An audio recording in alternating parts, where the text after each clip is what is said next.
Back in July, Sean Diddy Combs was acquitted of racketeering, sex trafficking, and RICO. He was convicted of lesser charges. Combs has been held since September of last year in federal prison in Brooklyn.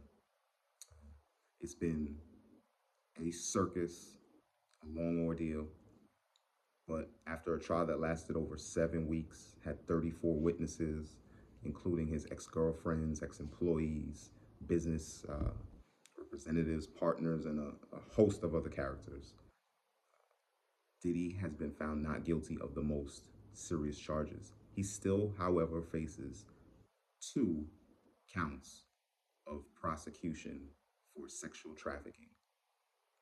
And not in the sense that we're talking about, but bringing people across state lines for the purposes of sex.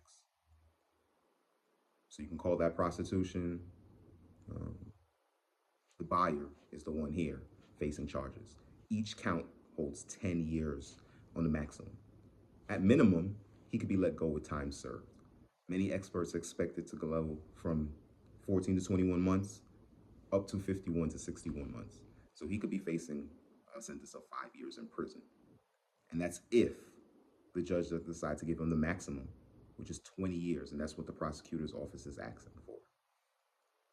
The judge refused to let Diddy out on bail, stating he's a danger to the community, that his admission of domestic violence during the trial left others in danger if he would be released.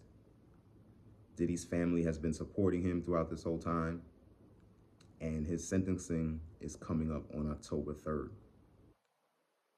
That being said, this has been a complete embarrassment for the US government.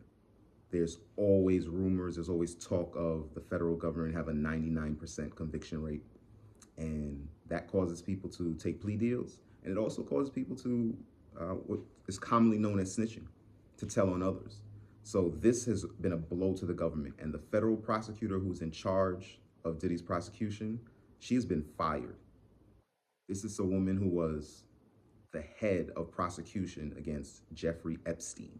So that's to tell you the level of individual, of caliber of individual that she is and was for the federal government. However, she's out. So she has to take stock of her entire legal career.